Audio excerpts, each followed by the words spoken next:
안녕하세요. 이번 여행 뉴스 시간에는 써니쌤을 모시고 여행에 관련한 영어 공부를 해보도록 하겠습니다. 먼저 몸풀기 차원에서 알쏭달쏭한 영어 단어 퀴즈입니다. 우리말로 가게 라는 뜻의 샵과 스토어가 있는데 이 두 단어의 차이가 무엇일까요? 잠시 생각해 보시고 써니쌤의 설명을 들어보겠습니다. 샵은 사람의 손으로 만든 제품이나 서비스를 제공하는 가게입니다. 반면 스토어는 공장 등에서 만들어진 물건을 쌓아두고 파는 가게입니다. 예를 들어 사진기사가 운영하는 사진관을 포토샵, 예쁜 장식꽃을 파는 가게를 플라워샵이라고 하고, 여러가지 미리 만들어진 물건을 파는 편의점을 컨비니언스 스토어라고 하는 것이 좋은 일례입니다. 자, 오늘의 주제 여행이라는 영어 단어들도 다양한 의미와 쓰임새가 있습니다. 많이 사용하는 트립, 트래블, journey를 모두 여행으로 우리말로 번역합니다. 이 중 트립은 2-3일 정도의 짧은 여행, 예를 들어 비즈니스 트립, 그리고 journey는 상당히 긴 여행으로 여정이라고도 번역합니다. 통상적으로 트래블이 여행의 대표적인 단어로 쓰이죠. 이 정도는 중학교 수준이라 모두 다 아실 겁니다. 자, 이제 고등학교 영어 교실로 들어가 봅시다. expedition, explore, adventure 등의 단어들도 여행이기는 한데 각각 다른 의미 차이가 있답니다. expedition은 어떤 특정 목적의 수행을 위해 떠나는 여행입니다. 예를 들어 북극 탐험같이 북극을 찾아보기 위한 목적 수행의 여행입니다. 어드벤처는 여행 중 계획되지 않은 모험에 맞부딪히는 것입니다. 말하자면 여행 중 모험, 위험, 재미 등이 있는 행위적 이벤트가 있다는 의미입니다. 익스플로어는 어드벤처하고 좀 달리 여행의 목적이 뭔가 신기하고 또 궁금하고 재미있는 스토리를 찾아가는 조금은 지적인 내용을 추구하는 여행입니다. 이처럼 여행이란 관련 단어들이 많은 것은 영미문화권에서는 우리말의 여행이란 두 글자로 설명하기에는 만족스럽지 않을 만큼 다양한 여행 문화가 오래전부터 있었기 때문입니다. 이제 많은 분들께 조금은 생소한 여행 스타일로 오버랜드 또는 오버랜딩을 소개하고자 합니다. 오버시는 해외라고 번역되겠죠? 그러면 오버랜드는 뭐라고 번역을 해야 하죠?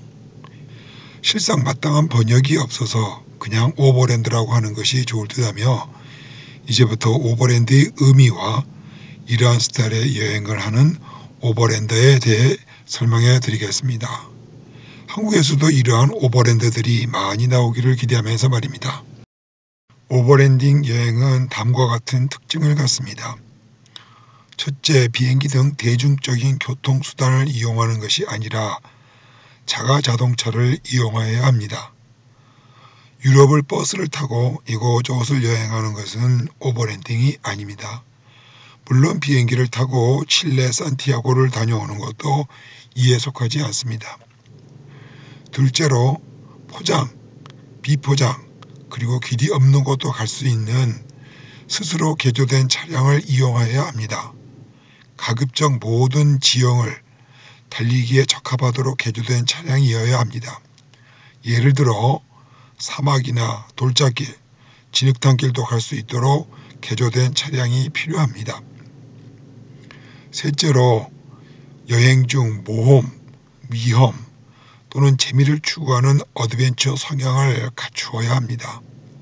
가보지 못한 미지에 대한 두려움을 호기심과 모험심으로 감당할 수 있는 마음의 준비가 되어 있는 사람이어야 합니다. 넷째로 어떠한 난관에서도 스스로 자립하여 여행을 마칠 수 있는 장비 준비와 수리 그리고 마음의 준비가 필요합니다.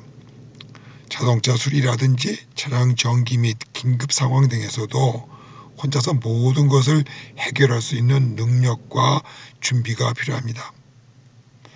다섯째로 긴 여정도 마다 않고 즐거워하며 끝까지 마칠 수 있는 도전하는 자세입니다. 오버랜딩은 편안한 관광이나 레저가 그 목적은 아닙니다.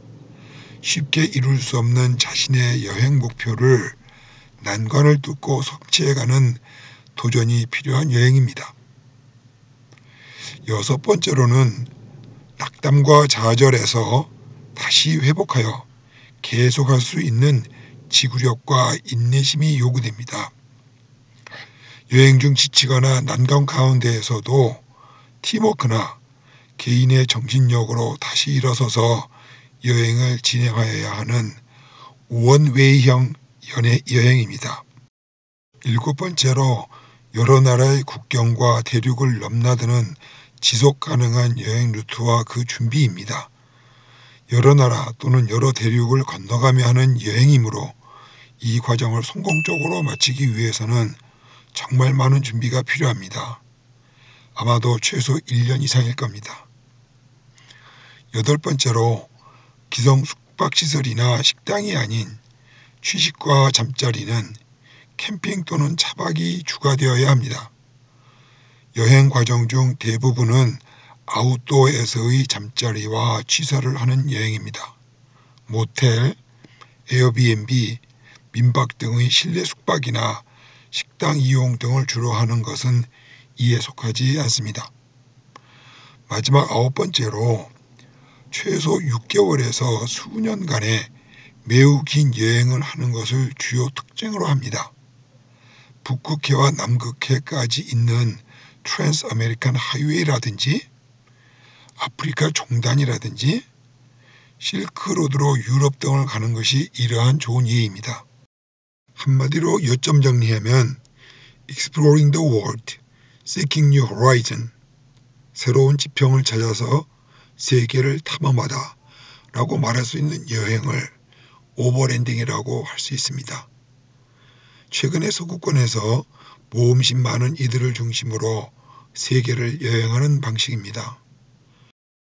오버랜더 스스로 준비해야 할 것들은 차량 개조, 자동차 수리와 전기 관련 지식, 세계 각국의 입출국과 그리고 역사, 문화, 정치 상황, 방문지 등에 관한 자료 준비, 여행 경비, 자신의 건강, 여권, 예방접종, 그리고 비상사태에 대한 대책, 장거리 장시간 여행을 위한 현재의 생활 정리 등을 들 수 있겠습니다. 써니의 추정으로는 미국과 유럽에는 대략 400여 개의 팀이나 개인이 아프리카, 남미, 동남아 등에서 나름대로의 루트와 일정으로 오버랜딩을 진행하고 있답니다. 써니도 일반 여행보다는 오버랜더의 도전 정신에 공감하여 5년 전부터 차량 준비, 자료 수집, 훈련 여행 등을 해왔답니다.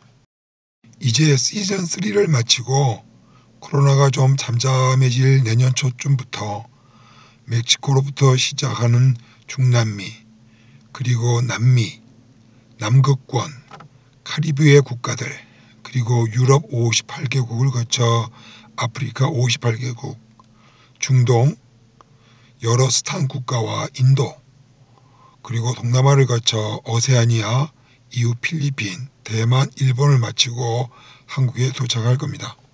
다시 중국과 북한을 마친 이후 사이베리아를 종단하여 유럽에 와서 미지난 부분을 마치고 뉴욕으로 건너와 캐나다 동부를 마치면 4차로 세계여행 시즌 44편까지 대단원의 세계여행을 완성할 수 있겠습니다. 1984년부터 시작하여 184개 국가를 오버랜딩한 스위스 커플이 현재 기네스 세계기록 보유자랍니다.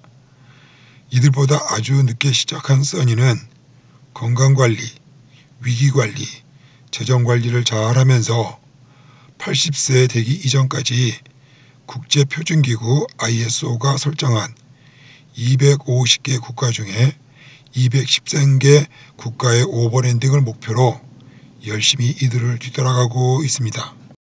한국에서도 차박이란 새로운 유행이 들불처럼 퍼지고 있다는 소식을 듣고 있습니다.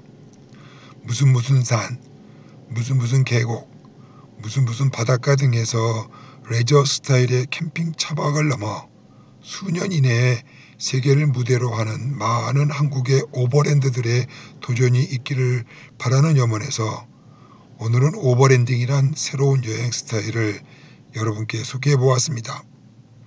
자, 오버랜딩을 꿈꾸는 좋은 하루 되시고 다음 영상에서 뵙겠습니다.